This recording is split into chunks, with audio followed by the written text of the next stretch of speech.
갈라디아서 6장 5장 24절 말씀 같이 한번 읽어봅시다. 그리스도 예수의 사람들은 육체와 함께 그 정과 욕심을 십자가에 못 박아랍니다.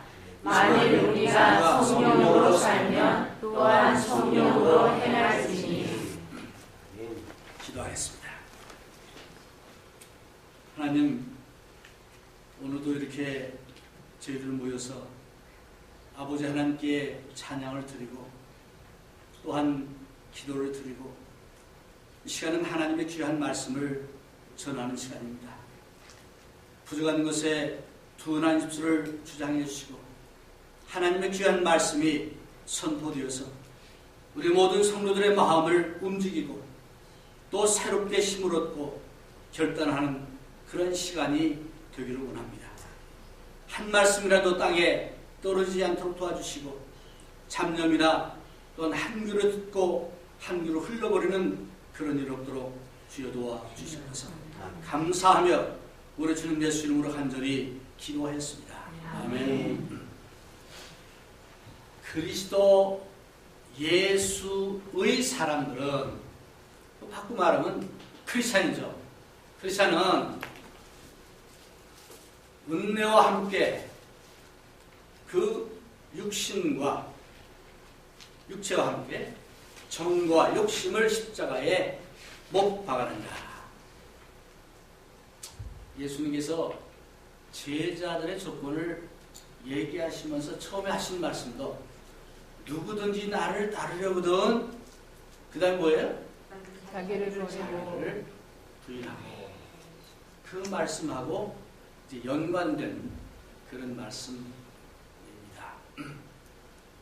어떻게 보면은 우리가 예수님을 주님으로 고백을 한 순간 그때부터는 내 의지나 내 생각이나 내 경험이나 이것보다는 주님의 뜻대로 하겠습니다. 다 맡기겠습니다. 그런 얘기예요.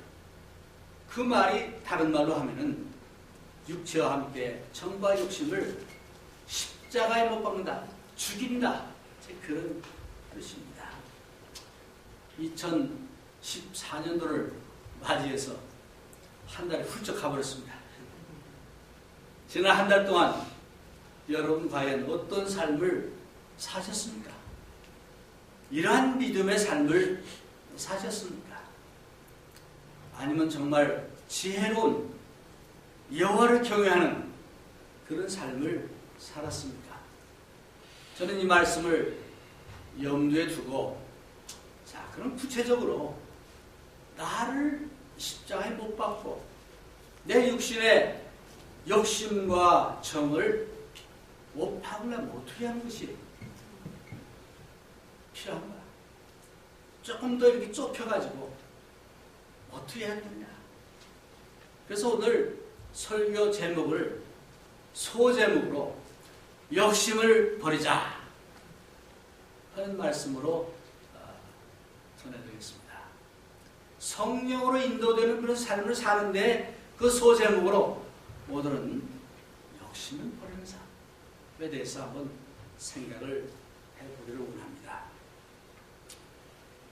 디모데전서 6장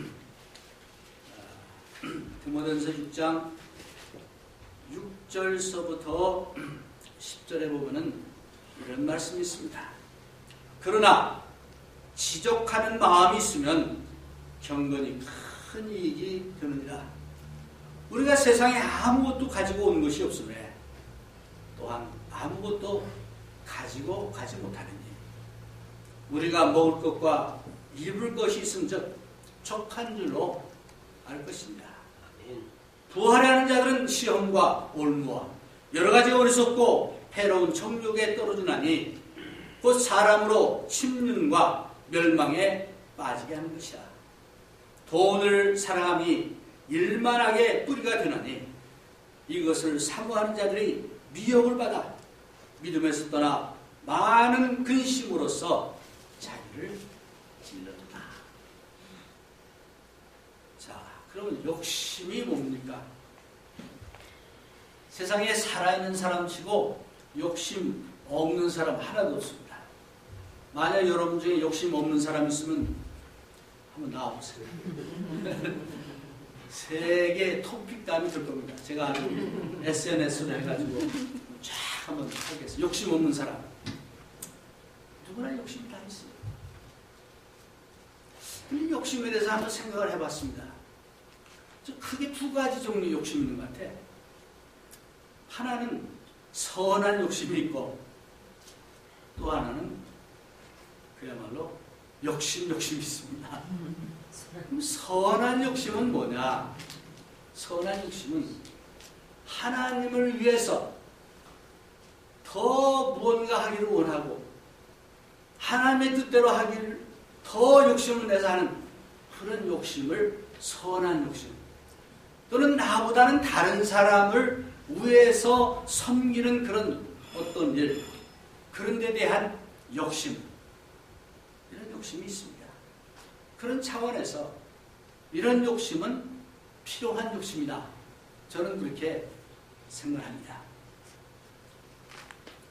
근데 두 번째로 오늘 우리가 다루고자 하는 욕심은 그런 욕심이 아니고 자기를 위한 어떤 그런 욕심, 여러 가지 욕심이 있습니다. 인간에게는 탁월한 욕심이 있죠. 물욕이 있습니다. 재물에 대한 욕심, 성욕이 있어요. 어떤 생적인 그런 욕심이 있습니다. 그렇죠? 그래서 또 물질에 대한 이제 그 욕심, 아까 얘기한 대로 또 명예에 대한 욕심, 이런 욕심들을 이제 얘기하는 것입니다. 2014년도를 당해서 우리는 예수님을 더 닮기 원하고 예수님과 함께 참된 행복한 삶, 정말 평화가 있는 삶, 그런 삶을 살기로 원합니다. 다 그렇죠? 네. 원합니다. 근데 그렇게 하기 위해서 우리가 먼저 해야 할 게 뭐냐? 욕심을 버려야겠다. 그런 겁니다. 어떤 가난하지만 아주 지혜로운 시골 농부가 있었습니다. 이분이 이제 임종을 앞두고 세 아들을 불러왔어요. 이 가난하니까 양이 딱 17마리가 있어요. 그래서 그 양을 이 세 아들에게 나눠주는데 이 아버지가 상당히 지혜로운 분이에요. 장자에게는, 제 큰아들한테는 2분의 1을 준다. 두 번째 아들에게는, 둘째 아들 3분의 1을 주겠다. 셋째 아들에게는 9분의 1을 주겠다. 그래서 이렇게 셋을 앞에다 놓고 양 17마리에 대한 이제 유언을 한 거예요. 그러고 이제 운명을 했습니다.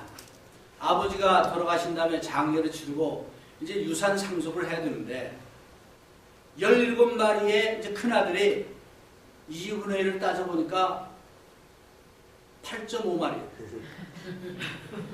큰아들 말이 8.5마리는 될 수 없으니까 4, 4, 5, 6 해가지고 나는 9마리를 가져야 되겠다. 그랬습니다. 그러니까 둘째 아들, 셋째 아들이 그건 너무 불공평하다. 아버지가 2분의 1을 주라고 그러는데 제일 많이 가지면서 어떻게 더 가지려고 그러냐. 결사 반대했습니다. 그러니까 둘째 아들이 나는 아버지가 3분의 1을 가지라고 그랬으니까 3분의 1은 몇 마리? 5.5마리 그 정도 되죠. 그러니까 4, 4, 5, 6 해가지고 나는 6마리 가져야겠다. 그러니까 첫째 아들하고 막내 아들 그냥 막 반대하는, 절대적으로 안 된다. 그리고 이제 첫째 아들, 둘째 아들 다 못 가졌어요. 셋째 아들이 있다가 나는 사실 억울하게 제일 작게 받고 또 그러는데 9분의 1이면은 1점 몇 마리 되니까 나는 2마리를 꼭 가져야 된다. 그래야 좀 그래도 조금 공평하지 않냐. 그랬더니 이 첫째 아들, 둘째 아들 절대 반대하는 거예요. 그래가지고 형제들이 그 양 가지고 막 각신 다투고 있는데 마침 아주 경험이 많고 지혜가 있는 장사꾼이 그 지나갔어요. 형제들이 서로 싸우고 있는 걸 보더니 하는 소리가 자, 당신들 우리 단골인데 내가 갖고 있는 양을 한 마리 줄 테니까 이 양을 한 마리 더 해가지고 큰아들은 2분의 1 갖고 18마리니까 계산이 좋잖아요. 또 둘째 아들은 3분의 1 갖고 셋째 아들은 9분의 1 가주시오. 그 말을 들으니까 좋거든. 아주 그냥 100% 찬성해가지고 오케이 그렇게 합시다. 감사합니다. 이게 장사꾼이 앞으로 내가 이렇게 해줄 테니까 꼭 내 물건을 좀 많이 팔아주시오. 다짐까지 받았어요. 그러고는 이제 큰아들한테 2분의 1 9마리를 가져갔습니다.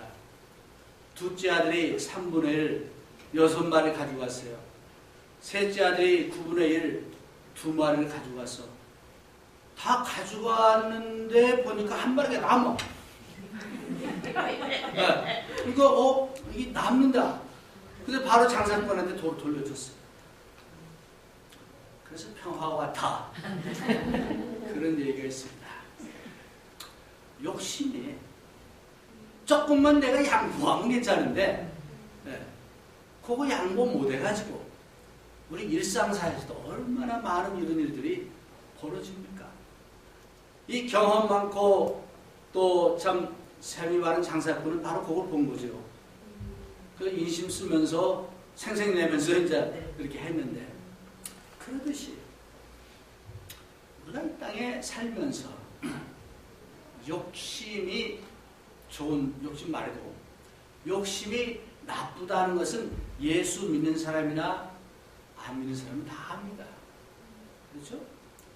제가 그 양주동 박사가 편수한 그 한글의 사진 큰 게 있어가지고 그 욕심을 한번 봤어요. 그랬더니 1. 자기만을 이롭게 하려고 힘쓰는 마음. 2번째, 희망을 탐하는 마음. 희망을 탐하는 마음도 나쁜가요? 좋은 것 같은데. 어떻든 그렇게 되어 있어요. 그래서 이거는 조금 내가 찾는 그 욕심하고 좀 다른 것 같아가지고 영어 사전을 찾아봤습니다. 거기 보니까 이렇게 되어 있어요.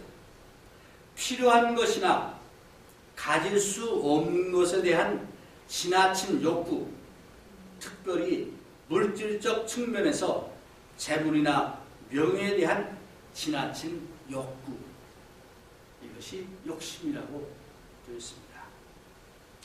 여러분이 잘 아는 그 랄프 에머슨이라는 시인은 이런 말을 했습니다.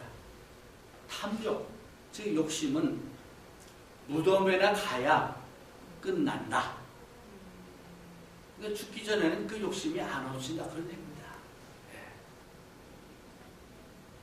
성경에 보니까 구약 성경에 엘리사의 말하자면 종이라고 그랬는데 수종드는 사람, 또 좋게 말하면 수제자가 있었어요. 수제자. 성경에 종이라고 그러는데 개념은 그렇습니다. 그래서 이 엘리사의 수제자쯤 되면 이게 아무나 되는 게 아니잖아요. 엘리사는 누구의 종이었어요 원래? 엘리야의 수종드는 자였어요. 그런데 열심히 자기 선생을 잘 따라다니고 이제 섬기니까 나중에 엘리사가 된 거 아닙니까? 근데 그 엘리사의 종 중에 게하시라는 사람이 있었어요. 게하시. 그럼 게하시 정도 위치에 있으면 정말 자기 선생의 그 전력을 봐서 열심히 잘 이렇게 선생 말을 잘 듣고 이렇게 하면 보장된 자리예요. 축복된 자리입니다. 근데 한 번은 그러니까 이 게하시가 자기 스승 참 엘리사가 많은 기적을 행했잖아요. 그런 기적을 행할 때 좋은 자세로 잘 섬겼습니다. 따랐습니다. 근데 한 번은 나만이라는 그 외국의 장군이 문둥병에 걸려가지고 찾아왔잖아요. 그래서 그 나만을 엘리사가 고쳐줬잖아요.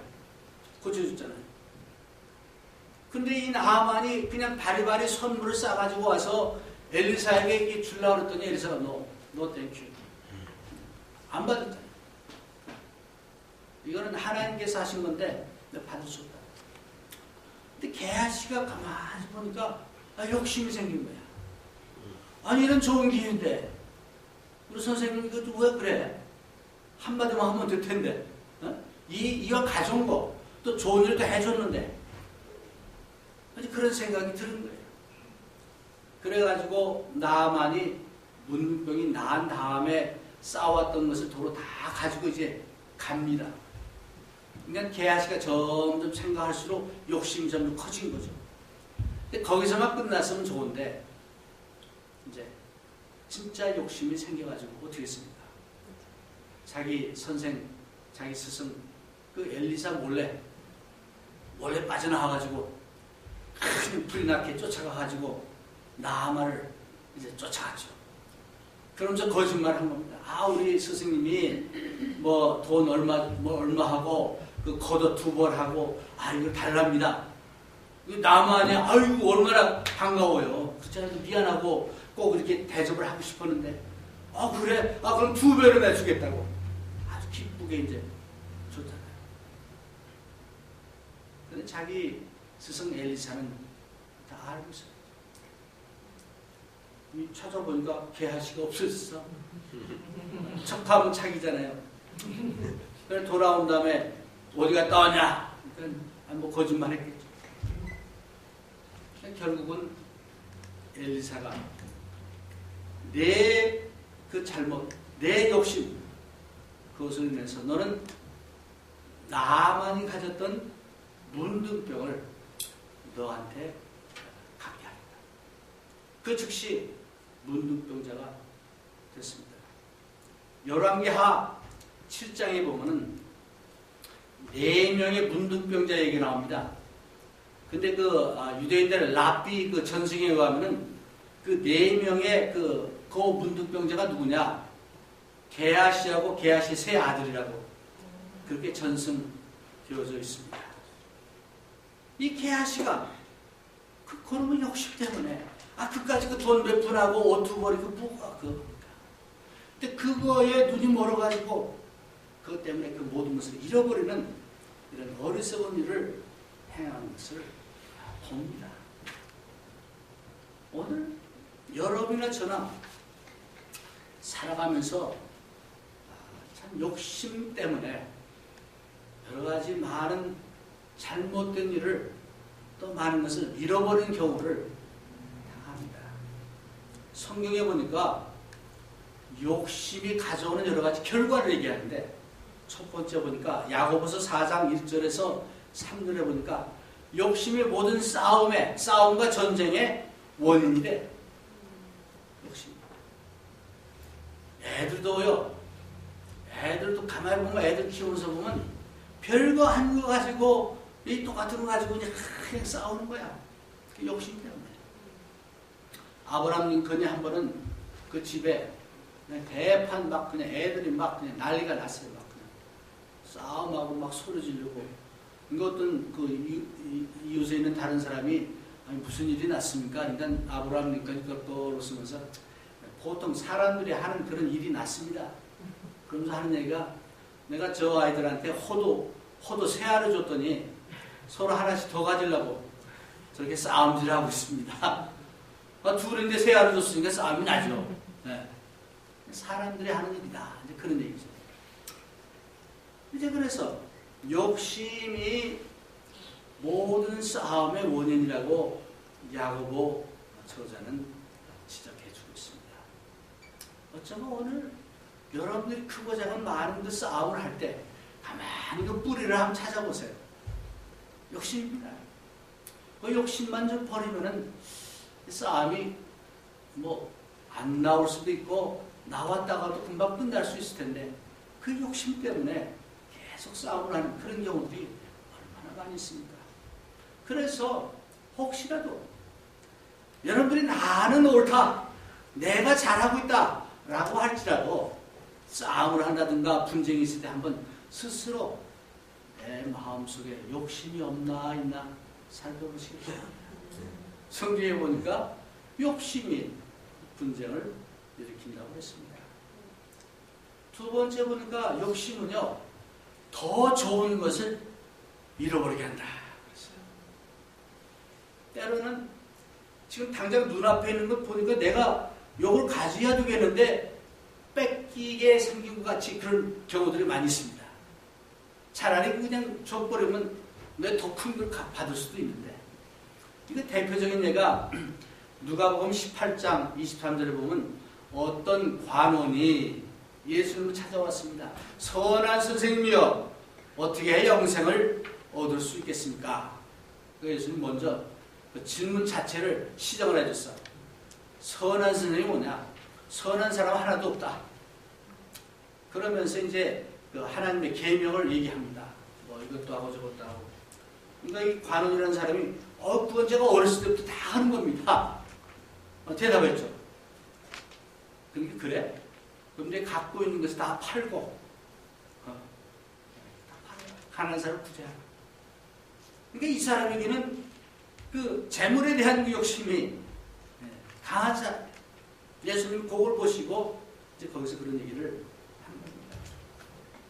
그래서 이 사람이 만약에 그 욕심을 버리고 예수님을 쫓을 수 있었더라면 더 좋은 영생을 얻을 수 있는데 그만 그걸 얻지 못하고 슬픈 기색을 띠고 갔다 하는 얘기가 성경에 나옵니다. 세 번째 욕심은 어떤 결과를 가져오냐? 디모데전서 6장 9절 아까 쭉 읽은 데 보면 욕심이 우리로 하여금 파멸을 가져오게 한다. 뭐 잃어버리게 할 뿐 아니라 파멸을 가져오게. 야고보서 1장 15절에 보니까 욕심이 잉태한 즉 죄를 낳고 죄가 장성한 즉 사망을 낳는다 그랬습니다. 그런데 이 욕심이 참 무서운 놈이에요. 그렇죠? 놈인지 당연히 모르지만 무서운 놈이에요. 근데 이걸 알면서도 우리는 버리지 못하잖아요. 네. 그래서 욕심 때문에 참 우리가 관계도 깨지고, 그렇죠? 평화도 깨지고, 마음에 참 여러 가지 행복, 또 화목도 깨지고, 그런 경우들이 많습니다. 저도 이제 나이가 한두 살 더 많아지다 보니까, 참 그 욕심이 부질없는 욕심이었는데, 내가 그것 때문에 뭐 그런 생각이 들 때가 많이 있습니다. 성경에 보니까 욕심을 버리라 라고 했어요. 그 욕심을 버린 삶이 성령에 인도되는 삶인데, 그것을 주기해야 내가 참 예수님의 그 참 뒤를 쫓아갈 수 있는데, 그걸 깜빡 잊어볼 때가 있다는 겁니다. 그래서 사도 바울은 디모데전서 6장 10절에 돈을 사랑함이 일만하게 뿌리다 라고 하면서 그것 때문에 여러 가지 시험도 받고 올무에 걸리기도 하고 멸망도 하고 뭐 등도 한다라고 얘기합니다. 결국 그 물질에 대한 어떤 욕심 때문에 그렇게 된 것을 우리가 봅니다. 우리가 잘 아는 톨스토이의 작품 중에서 어떤 사람이 농부가 농부에게 1000 루블입니까 뭡니까 그 돈 주면서 오늘 하루 종일 내가 걸을 수 있는 만큼 욕심대로 걸어봐라. 그게 네 땅이 될 것이다. 그랬잖아요. 그러니까 그냥 새벽 되기 전부터 일어나가지고 열심으로 그냥 걸어간 거예요. 막 좀만 더 가야 돼. 조금만 더. 그래가지고 이제 그 날만 한정되어 있으니까 그렇게 갔다가 가만 보니까 해가 누운듯 하니까 얼른 또 돌아오는데 너무 빨리 와가지고 다시 원점으로 돌아와가지고 쓰러져 죽었다 하는 그런 얘기가 있지 않습니까? 욕심이죠. 자, 그럼 두 번째로 그럼 이런 욕심이 나쁜 거 우리 다 알잖아. 어떻게 버릴 수 있느냐? 중요한 욕심을 버리는 거죠. 중요한 겁니다. 첫 번째는 하나님이 채워주심을 믿어합니다. 우리 욕심이라는 게 한도 끝도 없습니다. 아까 에모스님 말한 대로 무덤이나 가야 이게 끝나는 거예요. 그래서 내가 자꾸 채우려고 하다 보면 한두 끝도 없어요. 근데 사실은 우리의 삶을 채워주시고 인도하시는 분은 하나님이십니다. 네. 하나님께서 채워주셔야 우리의 참 만족감이 올 수 있는 건데, 그 하나님의 능력과 하나님의 섭리와 하나님의 사랑과 인도하심을 믿을 때 욕심을 버릴 수 있습니다. 아멘. 하나님이 해주신 걸 믿기 때문에 그렇습니다. 그래서 하나님의 능력을 믿고 또 하나님께 가까이 가고 하나님 말씀을 더 접하고 묵상하고 이제 살아가는 그런 것을 얘기합니다. 두 번째로 아까 읽은 말씀 중에도 만족을 배워야 됩니다. 만족할 줄 알고. 그럼 얼마나 더 있어야 만족하냐? 여러분, 얼마나 더 있어야 돼? 어떤 목회자들만 모아놓고 컨퍼런스를 했는데 그 스피커가 자, 여러분이 교회당을 짓는데 사이즈를 얼마까지 지면은 욕심이 없는 거로 인정됩니까? 물었어요. 그게 처음에는 이제 뭐 너무 크게 하는 거는 이건 죄다 라고 해놓고 그럼 얼마까지 하니까 아무도 말을 안 들어요. 구체적으로 들어가면은 얼마라는 거에 대해서는 서로 다릅니다. 이 한도 끝도 없는 것이에요. 그렇기 때문에 사실은 만족한다는 것은 어떤 그 양에 의해서 드는 것이 아니고, 그렇죠? 양에 의해서 드는 건 아닙니다. 우리 그건 이론적으로 압니다. 그러면 우선 주어진 것에 만족할 줄 아는 그걸 배울 때 사도 바울은 그걸 배우잖아요. 그게 이제 욕심을 버릴 수 있는 그 전제 조건이 될 수 있습니다. 혹시 여러분들 중에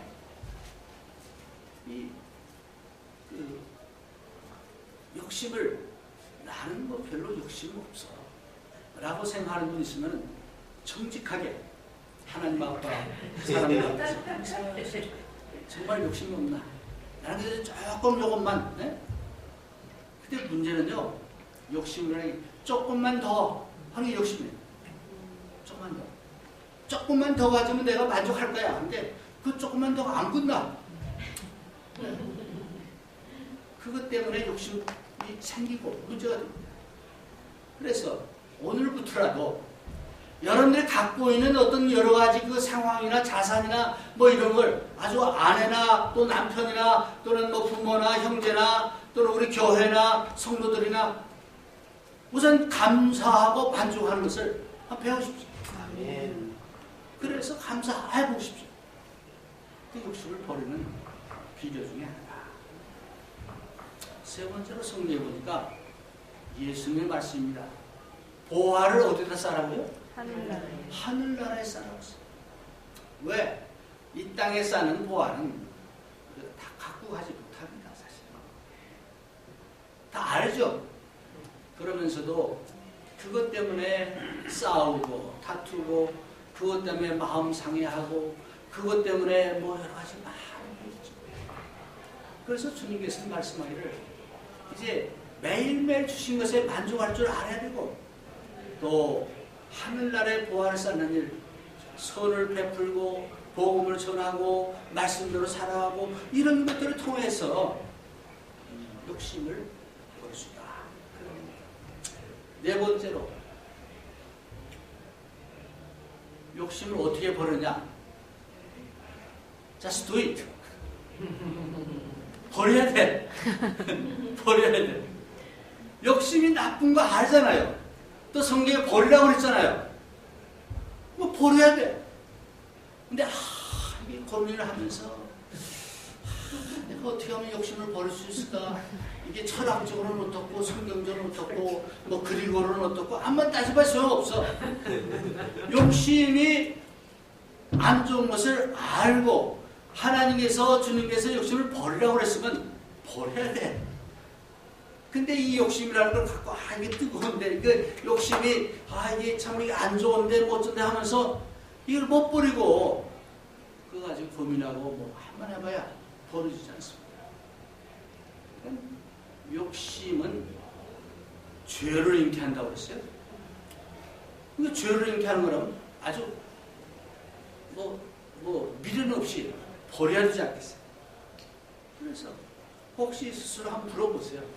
내가 이런 욕심이 있는데 이거 가지고 고민하지 말고 기도하시고 거침없이 버리는 연습을 오늘부터 해보시기를 바랍니다.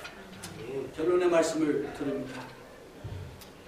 분노가 가득한 사람은 분노가 그의 삶을 주장하게 되고 욕심이 가득한 사람은 욕심이 그의 삶을 주장하고 정욕이 가득한 사람은 정욕이 그의 삶을 주관하고 사랑이 가득한 사람은 사랑이 그의 모든 행동에 영향을 주게 될 것이다. 성령이 가득한 사람은 성령이 그를 주관하게 된다. 여러분, 2014년도를 맞이해서 여러분들은 자신의 육체와 욕심을 십자가에 못 박았습니다. 그렇다면 제일 먼저 한번 우리가 갖고 있는 이 못된 욕심을 버리는 그런 한 해가 되시기를 주의 이름으로 권면해 드립니다. 아멘.